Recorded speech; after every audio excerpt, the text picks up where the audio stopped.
I'm honored to introduce the 2016 SustainPHL Unsung Hero Award recipient and next presenter, Nic Esposito. Nic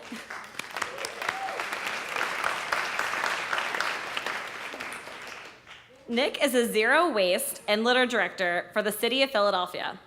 After serving Philadelphia Parks and Recreation for 4 years as a Power Corps PHL project manager and then PPR's sustainability manager, he was appointed to create a coordinated public and private sector plan to address Philadelphia's litter problem.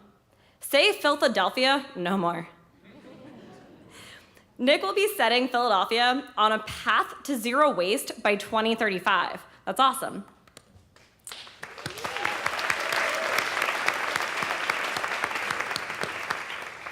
And by doing so, he also unintentionally became my #1 fact resource checker for any recycling tips for Green Philly too. So hopefully you'll like that duty too. Nic is also a writer and founder of the nonprofit independent publisher and writers workshop, The Head of the Hand Press.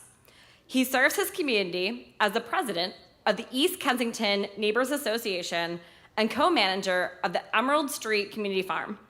Welcome to one of my personal Philly sustainability heroes, Nic Esposito.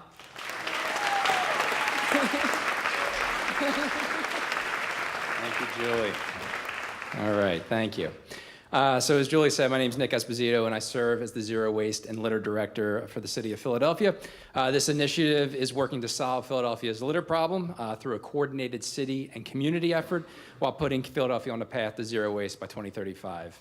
And just a quick note, our plan is coming out very soon, so keep your eyes peeled. You'll hear a lot about it in the next couple of weeks. So it's an honor to be asked to present the Sustainability Mentor and the Neighborhood Champion Award for SustainPHL. And again, thank you. I don't know if I was deserving of the unsung hero because I feel like I was sung at that point, but I will accept the award and thank you for continuing to sing my praises. And thank you to Julie and her team for this great event. This is one of my favorite events of the year, so also Julie. So when I started thinking about what I was going to talk about for tonight, I started thinking about what I learned from my mentor and my boss, Managing Director Mike D. Baradinas, or Mike D as we call him in the city. So I'll refer to him as Mike D throughout the rest of this talk. When Mike D talks about the work that we do, he describes it as the social impact, or the social compact. Basically, the social compact is the cornerstone, he feels, of our democracy. And it's the way that it works is that city government takes on the role and responsibility of providing shared resources and rights equally to all residents of Philadelphia. And that's what our belief is. I first started working with Mike at Parks and Rec, and we had a saying there that each day we get up and we go to work for 1.5 million people. Now, not a lot of businesses and institutions can brag that. And it's a great honor to be able to serve all the people of this city. But it's also a challenge.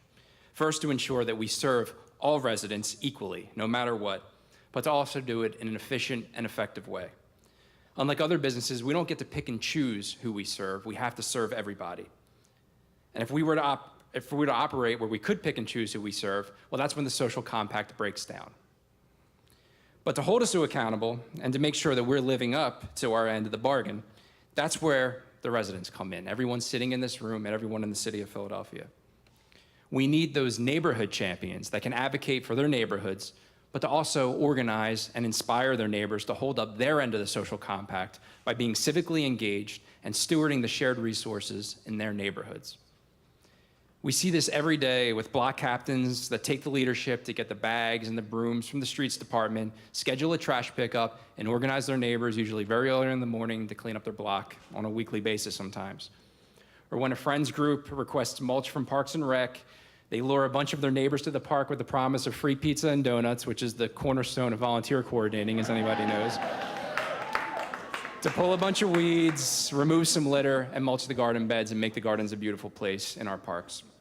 And finally, when a crazy person, like my dear wife sitting in the front row of the audience tonight, sees a dirty, vacant lot and decides to organize her neighbors to clean it out, plant an urban farm that now feeds dozens of community members every week and has created one more beautiful space in our neighborhood.